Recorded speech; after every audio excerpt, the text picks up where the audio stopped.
The first PlayStation certified phone. Let's go ahead and see if it lives up to the name.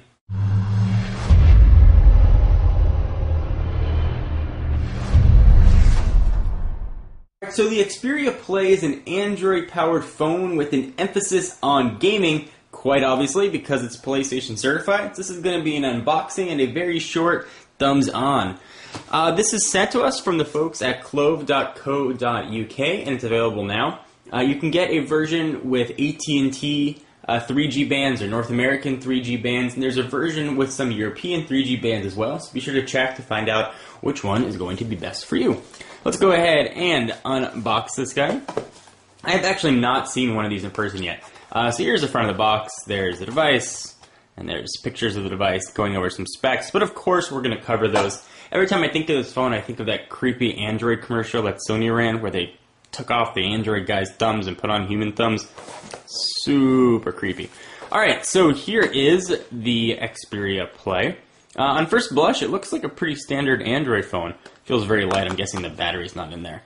The main attraction, when you slide that up, it's spring-loaded. You've got a lot of business, but we're going to get there. Let's see what else we got in the box. Go ahead and lift this up. Hopefully there's a battery in here. And there is a battery, which is important because we're going to want to power this sucker on. The battery is of size 1500 milliamp hours. That seems to be pretty standard now. And I'm guessing we're going to have the usual array of other stuff. So here is the charger. You're going to probably want to pick up a different charger. If you're in the US, it's got a USB port there. And you've got a micro USB to USB charging cable. And we've got another micro USB to USB charging cable. If there's a longer one and a short one. That seems weird. Or maybe this is a mini HDMI cord. Let's see. Let's check out what this guy is. I think, nope, that's mini USB. Same with this one. Weird. So you get two cords of varying length, and then you've got an adapter if you want to charge this guy in your car and get your game on while you're driving. But enough of the accessories, that's not why you're here. Here is the Sony Ericsson Xperia Play. So let me run through some facts on this gaming guy. Get the box out of there. First, actually, let me peel off the sticker, because I know you guys know it's there, and I know you hate stickers. Alright, so here's what we have.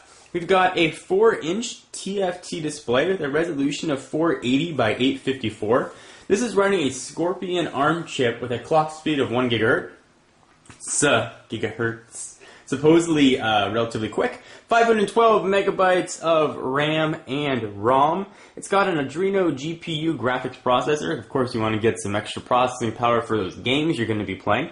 It's got a 5 megapixel camera on the back with autofocus and LED flash. There is the autofocus and LED flash. And I can shoot video in 1280 by 720 or 720p. This is a gingerbread device, so Android 2.3 is on board. It only has 400 megabytes of built-in storage, but expandable to 32 with an expansion card slot. You're going to get, supposedly, 6.41 hours of talk time on 3G and 413 hours of standby time.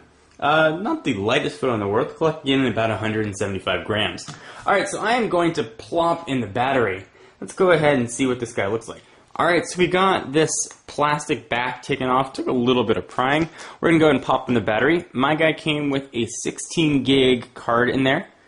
Go ahead and plunk that in, close it up, and I will power this guy on. And let's see what kind of games we can expect. And I'll give you a tour of the device while we're getting our boot up. This is not released yet on any US carrier, though Verizon has said they will be carrying it at some point. Alright, so it's going to be powering on, hopefully, if it's got a charge in it, which is always questionable. Let's see. I felt a vibrate. There we go. Sony Ericsson. So we are looking at 4 physical buttons across the bottom. I kind of like the trend of having physical buttons other than capacitive. Typical Android buttons. You don't have any timescape or mediascape buttons here like we've seen on previous Sony Ericsson Android phones. There's a back button, home button, menu button, and search button, but I probably didn't have to tell you that. Chances are you knew. We've got on the left-hand side 3.5 millimeter headset jack and that micro USB charging cable port, which you can use their 2 cables with. On the back, it is that soft plastic The battery sits relatively flush to the back, so it doesn't have that hollow feeling you get with a lot of plastic. Actually, it feels very high quality. You've got the Sony Ericsson logo, the camera, the flash, and if we go ahead and look at the right-hand side, there's a little bit of interesting stuff here. So there is the volume rocker, and we have shoulder buttons, which are kind of neat. I don't know if they have any effect in the operating system itself, but they're certainly going to be useful when you slide this guy up. You can access those shoulder buttons with your thumbs in the back. We've got full PlayStation-esque controls. So we've got your, we consider a D-pad, I suppose, up, down, left, right. You've got some touch-sensitive controls here for your game in action, and your typical 4-button PlayStation controllers, the triangle, the circle, the X, and the square, which proves that I do indeed know my shapes. I also got some Android controls as well. You got the menu button, then you've got a select and start key, and it looks like that's going to be it for the buttons. There is a sliding mechanism. You can see what this looks like. I will say it's a bit top-heavy, and I guess that's expected. So when I'm holding it, there's definitely a little bit of weight that feels like it's kind of going to drop down. Interesting. All right, so let me go ahead and unlock this guy, and let's take a quick look at the operating system.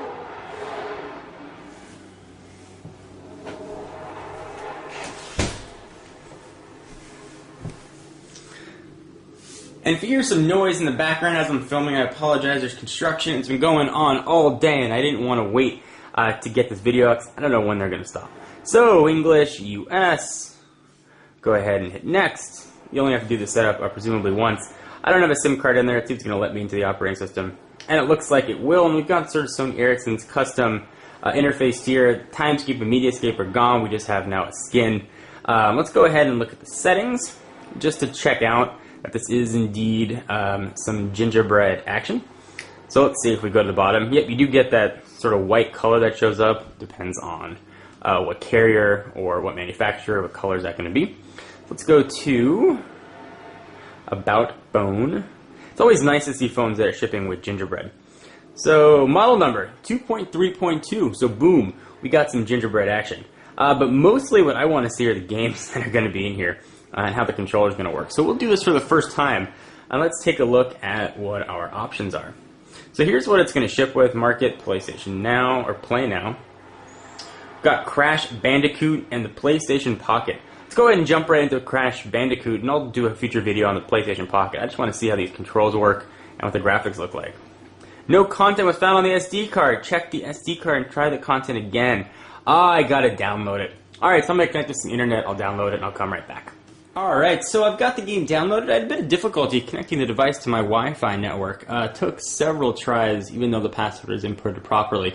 Something to bear in mind. The game was just over 500 megabytes. Let's go ahead and open it up, and this can pretty much play PlayStation 1 games. Crash Bandicoot, continue. I should get a boot up screen. I'll go ahead and open this up.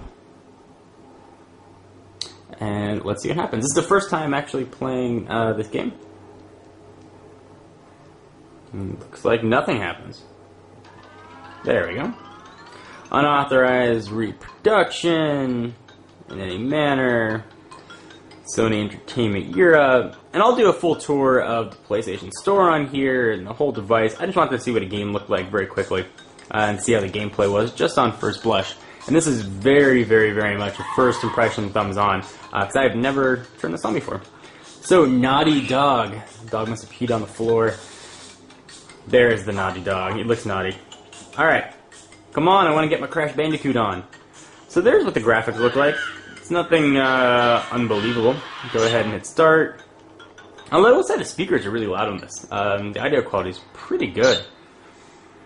So you're not even sure where the speakers are. It looks like the grills are on both sides underneath there. So you can see what the game looks like. Running around, doing your Crash Bandicoot thing. The control pad feels good. There's not that much space between the left and right and up and down, so you have to sort of move your fingers very subtly to get that motion. I can imagine that could be difficult with fighting games and you gotta do a lot of combinations. See the touch controls here. This look like, I don't think this game kinda uses them. Not much. The buttons do feel good, the 4-way buttons here, the triangle and the X, and all that business.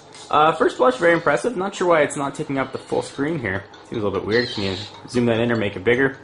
See if you get the menu. You can get some controller settings, media volume, screen mode. Let's see if we can get full screen going on. There we go. So now let's go back and hit start. Back. So that looks much better in full screen mode. So fun. You can get your game on. Just a real quick first demonstration of Crash Bandicoot and the Xperia Play. There'll be a full review and all kinds of fun stuff coming up.